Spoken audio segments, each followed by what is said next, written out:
Anessa Andrews, Hello. Founders Building Group, Yes, sir. FBG.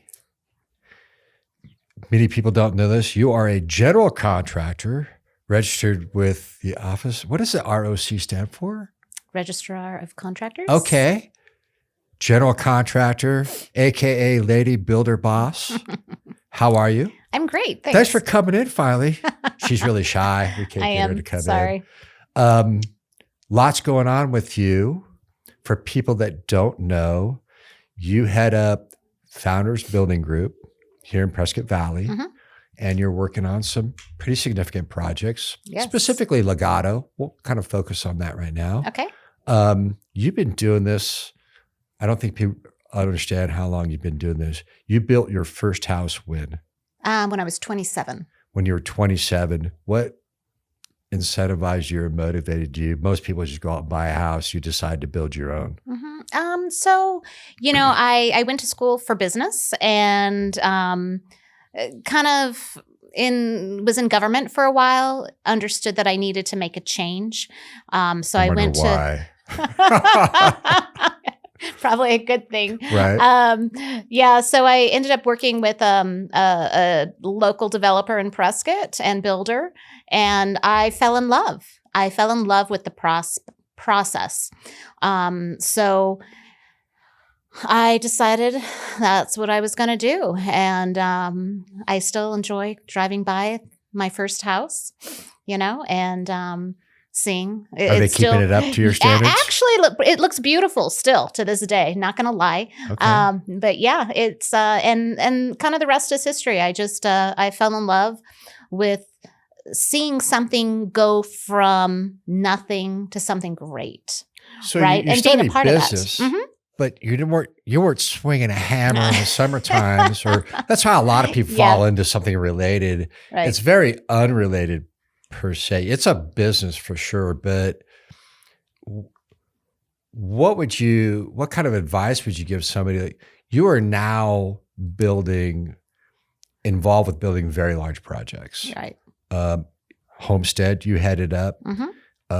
Won some awards. How many units was that? 214. 214 apartments basically in Prescott Correct. Valley.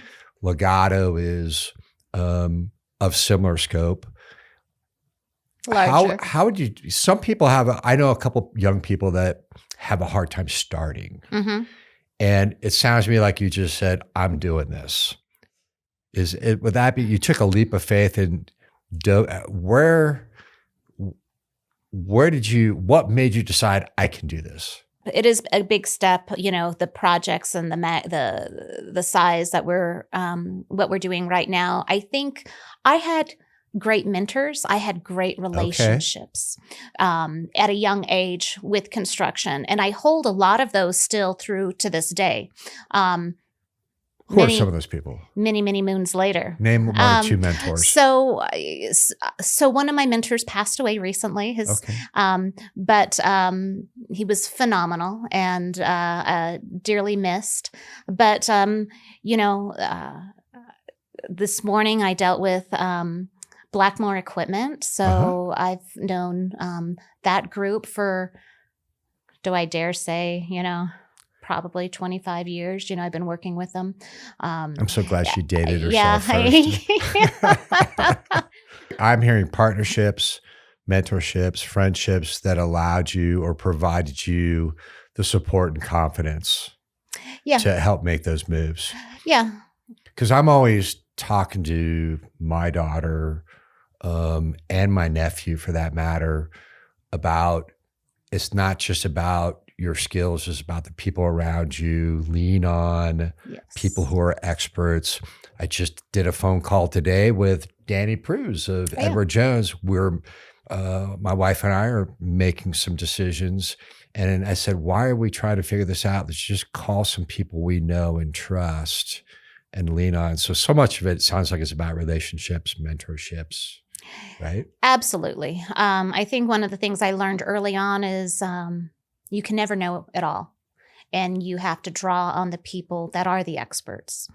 And so that's how I've set myself up. And every time you draw on your team and those experts, that you always your own knowledge grows.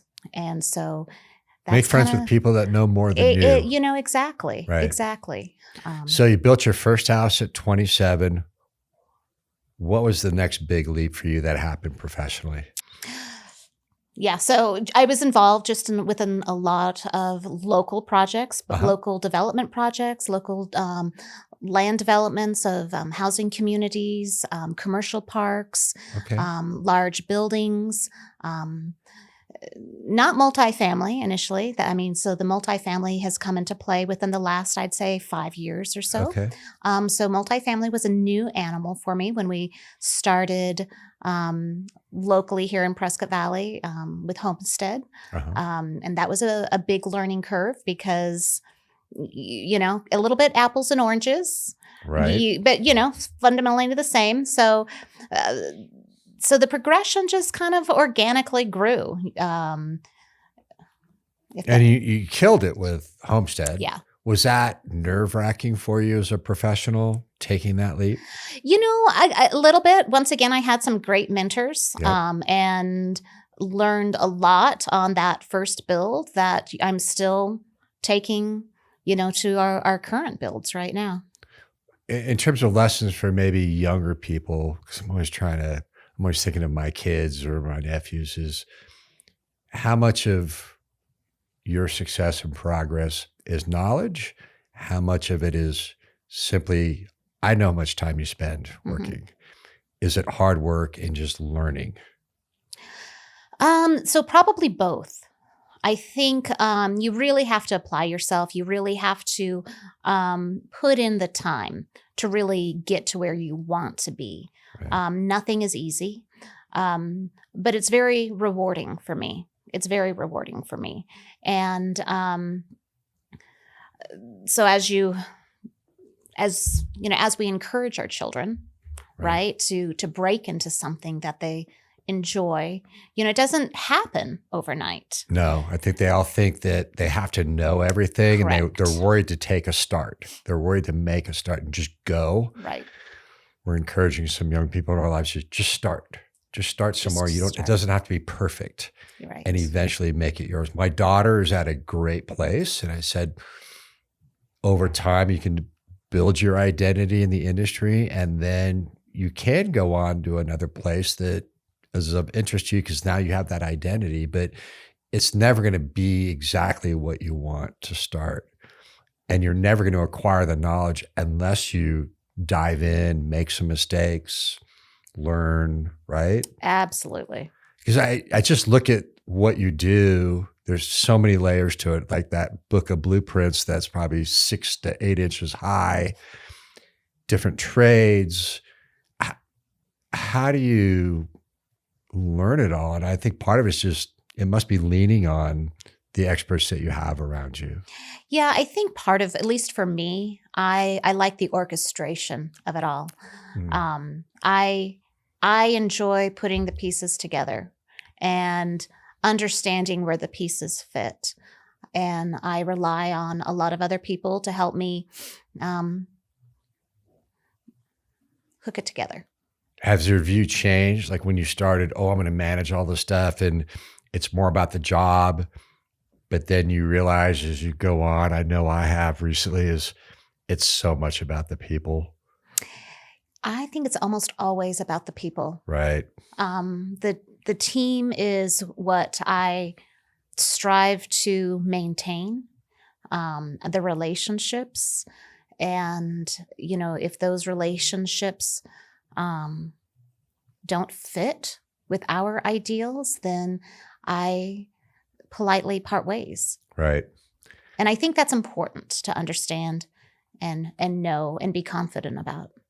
All right, let's shift gears a little bit because I always like talking about stuff that we can impart on our young people because it seems like they think they need to have this perfect education, perfect background, get the perfect job, when really it's about taking years, working it to really fit into those positions that we want to be.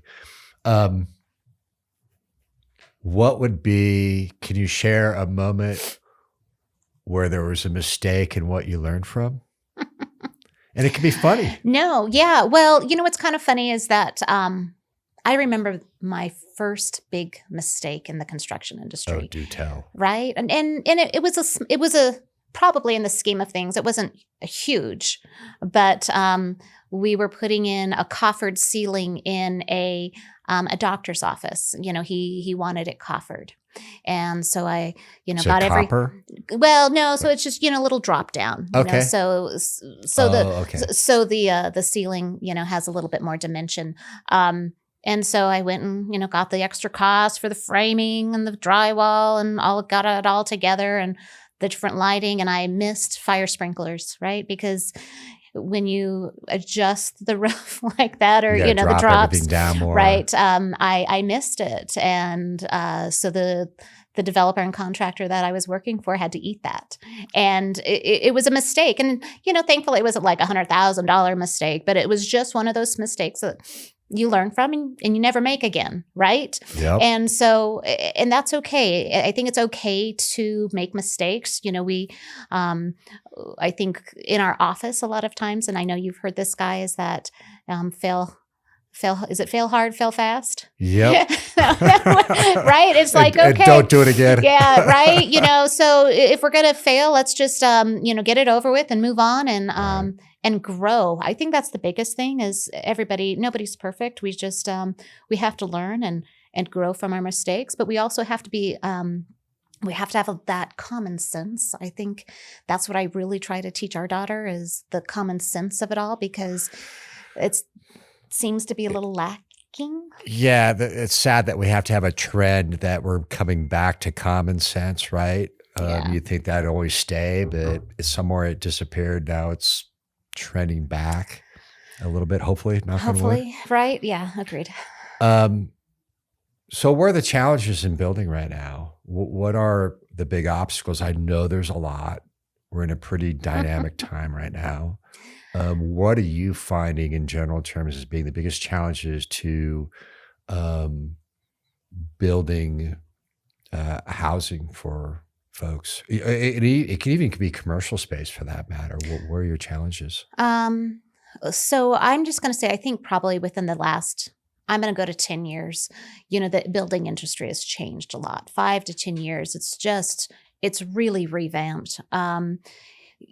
Costs, labor, those are two primary ones. Codes are becoming more stringent, which can be a good thing, right? But it's also can be very challenging. Mhm. So it's as a whole, just the industry as a whole has changed. The workforce, we're starting to look at more kind of AI driven stuff. Yeah, we're even going to talk in about that a little bit because I heard construction. about some really cool things. Yeah, there's some cool things happening out there, and just making sure we're staying relevant and keeping up with the times and the new processes that we're seeing with construction.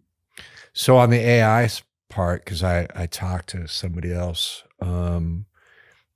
like the framing side, I Mhm. know there's some new technologies where it's literally the panels, the walls is being done by basically AI robots.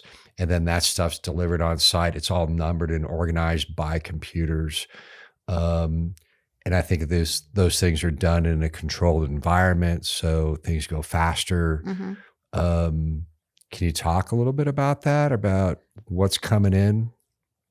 I think that, what was the name of the one company? They're out of the Verde, right? Yeah. So we're hopeful. Well, so first with Homestead, when we built the Homestead apartments, all of the framing was done offsite. And then they trucked it in and pretty much just tilted up the walls, and we went from there. So that was kind of our first look into having some, not necessarily an AI system, but a little different from your traditional New efficiencies. Yeah, bringing it on site and cutting the lumber and putting up the sticks. Right. So what we're looking at now is we toured a great facility in Camp Verde, Frame Tech. and they do everything on site, and kind of the same. They just bring up the walls and stand them up. The difference is that it's all, like you were mentioning, AI driven by computers. So lower cost, quicker, I'm hearing, maybe, which saves money. Mm-hmm. But I'm also hearing like very little or almost zero waste, because there's a massive amount of waste Yeah. when you're building on site because the cuts and everything. Correct. But with the computers, they're really measuring this stuff out to minimize or actually completely obliterate waste, or there's recycling availability Yes. on site too, Yeah. right? So hopefully we'll be able to use that type of system, at least in one of our new projects moving forward. We're looking into that quite a bit. And then I'll be able to share a little bit more. Okay.